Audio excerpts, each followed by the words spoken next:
1.5 ફૂટની છે હાઇટ, નામ છે સુરેશભાઈ ગઢવી, જેમને બનાવી છે સ્પેશિયલ કાર. જ્યારે તેઓ રસ્તા પર તેમની આ ગાડીમાંથી નીકળે તો તેમનો જબરો રોલો પડે. લોકો તેમની સાથે જાણે કોઈ સેલિબ્રિટી હોય તેમ ફોટા પડાવવા પડાપડી કરે. ભગવાને મને હાઇટ નથી આપી એ માટે ભગવાન પર ગુસ્સો જરૂરથી આવે છે, પરંતુ જિંદગી ભગવાને આપી છે તે જિંદગી જીવવી તો ખરી જ ને. નાની હાઇટના કારણે મુશ્કેલીઓ તો ઘણી પડે છે, પરંતુ જીવનમાં મારો નિયમ છે કે ક્યાંય પાછું નહીં પડવાનું, પ્રયત્ન કરતો રહેવાનો, સફળતા જરૂર મળે છે. આ વિરાટ વિચારો છે વામન કદના સુરેશભાઈના.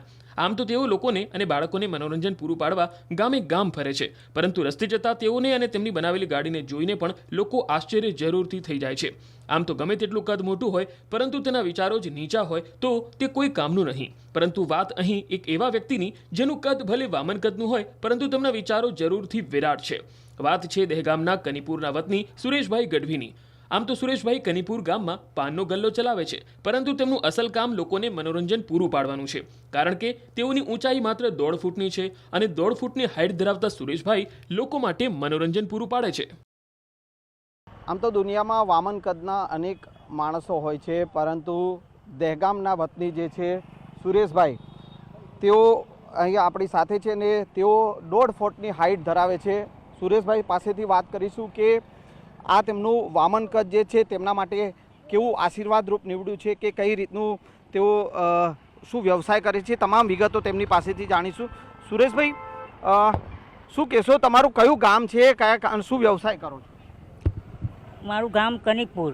વ્યવસાય મારો પાનનો ગલ્લો તથા આ ગાડીનો ઓર્ડરો લેવાનું, બાળકોને ખુશ કરવાના, એ મારો ધંધો.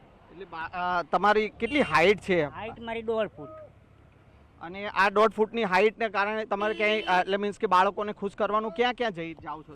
બાળકોને ખુશ કરવામાં આપણે તાલુકાના જિલ્લાના દરેક ગામમાં જવાનું છે, ગાડી લઈને જ જવાનું. એ પછી એ ઓર્ડરોના મને 3,000 થી 4,000 રૂપિયા આપે, એમાં મારું આ ગુજરાન ચાલે. સુરેશભાઈએ આ ગાડી જે છે તેઓએ જાતે બનાવડાવી છે. આશરે 1.5 લાખ રૂપિયાની આ ગાડી તૈયાર કરી છે. ધોરણ 10 પાસ 49 વર્ષીય સુરેશભાઈએ બનાવડાવી છે 1.5 લાખ રૂપિયામાં તેમની આ સ્પેશિયલ કાર. બાળકોને ખુશ કરવા અને વરઘોડાના ઓર્ડરના કામ માટે સ્પેશિયલ ગાડી તૈયાર કરાવી હતી.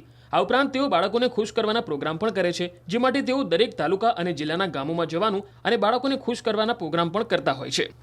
હવે તેમની આ કારને કારણે જ તેમનું ગુજરાન ચાલે છે. સુરેશભાઈએ લગ્ન નથી કર્યા, તેમના પરિવારમાં તેમના જેટલી હાઇટ કોઈની નથી. સુરેશભાઈ, આ ગાડી કેવી રીતે તમે આખું આ બનાવડાવી છે? શું આ ગાડી સર મેં મારા પાનના ગલ્લામાંથી પૈસાની બચત કરીને મારી જાતે જ બનાવડાવેલી છે કંપનીમાં. આ ગાડી માટે હું બહુ જગ્યાએ રખડ્યો, પણ ક્યાંય મારો મેળ પડતો નહોતો. ક્યારે મને અફસોસ બી થતું હતું લોકોના આ મોટી મોટી ગાડીઓને બાઇકો જોઈને કે મારે બી આવી ગાડી હોય તો સારું.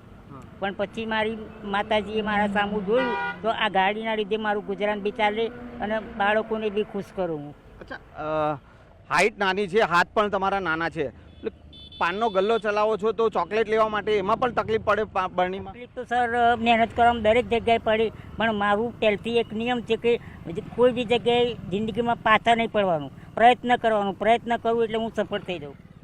સુરેશભાઈ, પરિવારમાં કેટલા સભ્યો છે તમારા? પરિવારમાં મારી 2 બહેનો મારાથી મોટી પરણાયેલી. તમારા મેરેજ થઈ ગયા છે કે? મારા મેરેજ નથી થયા સર. એનું કારણ શું? હાઇટના લીધે. હાઇટના લીધે આપણે પ્રયત્ન કર્યું, પછી ક્યાંય મેળ પડ્યો નહીં, એટલે પછી પ્રોગ્રામ કેન્સલ. ઓકે, તમારા પરિવારમાં કોઈ આટલી નાની હાઇટ વાળું કોઈ ખરું બીજું? કોઈ નહીં સર, કોઈ જ નહીં. કોઈ જ નહીં.